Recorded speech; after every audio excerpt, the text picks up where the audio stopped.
Hai semuanya, apa kabar? Sehat, sukses, bahagia selalu ya. Jangan lupa subscribe, karena subscribe itu gratis. Bagikan channel ini dan berikan jempol Anda agar kami dapat lebih semangat lagi dalam membuat konten-konten yang menarik dan bermanfaat. Bagi Anda yang selama ini telah mendukung kami doakan Anda selalu diberikan kesehatan, rezeki, dan kebahagiaan yang melimpah. Mari kita mulai sebuah insight mengenai sebuah perusahaan yang melantai di pasar modal Indonesia dengan kode saham BRIS atau PT Bank BRI Syariah Tbk. Perlu kami sampaikan bahwa insight ini tidak bermaksud untuk mengajak Anda untuk membeli maupun menjual saham BRIS. Ini hanya murni untuk memberikan insight mengenai sebuah emiten yang melantai di pasar modal Indonesia untuk sebagai bahan analisa kita bersama. Dan Bank BRI Syariah Tbk atau BRIS, sebelumnya PT Bank Syariah BRI, didirikan dengan nama PT Bank Jasa Arta pada tanggal 3 April 1969. Kantor pusat BRI Syariah berlokasi di Jalan Abdul Muiz nomor 2 sampai 4 Jakarta Pusat. Dan berdasarkan anggaran dasar perusahaan, ruang lingkup kegiatan dari BRI Syariah adalah menyelenggarakan usaha perbankan dengan sistem syariah. Dan BRI Syariah sendiri memiliki 54 kantor cabang, 200 kantor cabang pembantu dan 11 kantor kas, juga 1044 kantor layanan syariah. Dan kalau kita lihat memang saham BRIS ini hari ini diperdagangkan ditutup di harga 1395, mengalami kenaikan 85 poin atau 6,49%. Dan jumlah perdagangan di saham BRIS hari ini cukup luar biasa, 763,95 miliar rupiah, yang memang dipicu oleh sentimen bahwa akan ada merger atau penggabungan dari 4 saham atau 4 perusahaan bank syariah ya. Dan market capital dari BRIS sendiri atau nilai pasar dari BRIS adalah 13,55 triliun saat ini. Dan kalau kita lihat memang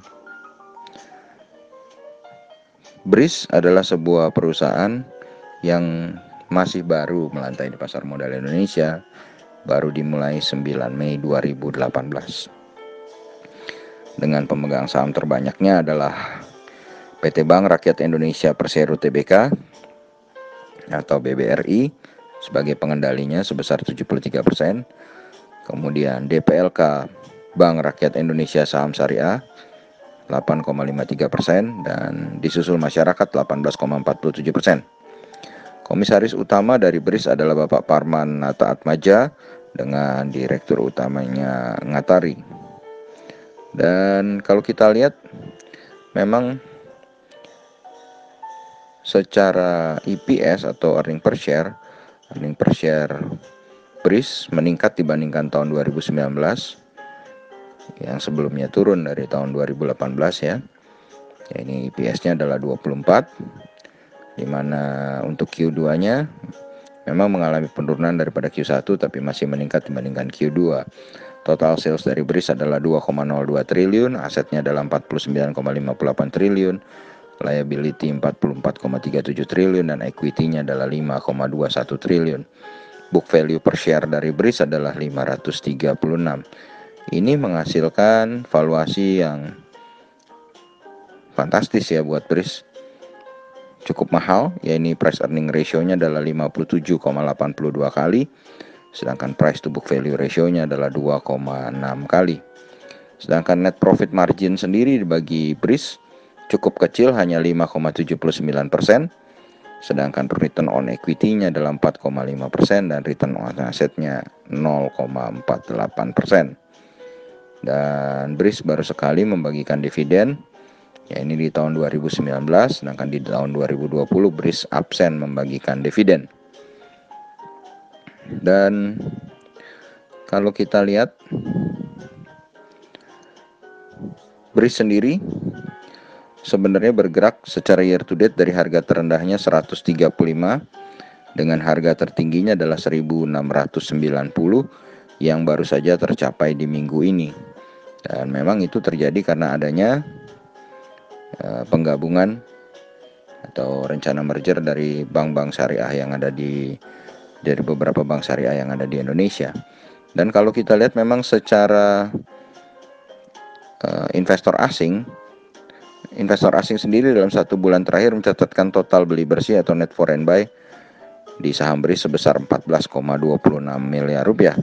Sedangkan secara year to date atau dari awal tahun sampai sekarang, investor asing mencatat beli bersih sebesar 6,29 miliar rupiah.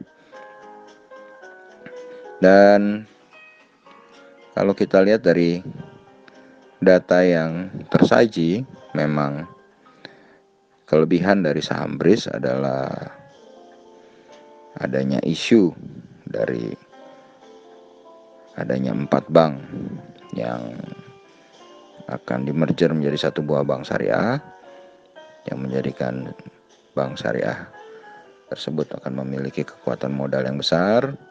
Kemudian earning per share-nya mengalami peningkatan dibandingkan tahun 2019. Sedangkan secara valuasi, kalau kita lihat valuasi BRIS sudah cukup mahal. PBV-nya 2,6 kali, sedangkan PER-nya adalah 57,82 kali. Dan secara profitability atau profitabilitas dari BRIS ini cukup rendah ya. Hanya 5,79% NPM dan ROE-nya hanya 4,5%. Dan kalau kita lihat tahun 2020 ini BRIS tidak membagikan dividen. Juga kalau kita lihat dari harga yang ada sekarang dengan rentang price harga terendahnya dalam 1 tahun atau year to date adalah 135, sedangkan harga tertingginya adalah 1690, maka saham BRIS saat ini bisa kita kategorikan sudah cukup mahal. Demikianlah apa yang bisa kami sampaikan mengenai saham BRIS. Kembali kepada Anda, kami tidak bermaksud mengajak Anda untuk membeli ataupun menjual saham BRIS. Semoga bermanfaat, tetap sehat, tetap semangat, maju terus dalam mencapai profit maksimal di pasar modal Indonesia, dan jangan lupa untuk selalu berusaha bahagia, karena dengan bahagia kita akan meningkatkan imunitas kita yang berujung memperkuat tubuh kita melawan segala macam virus penyakit. Dan sampai jumpa di berbagai insight dan informasi menarik lainnya dari carakaya.id.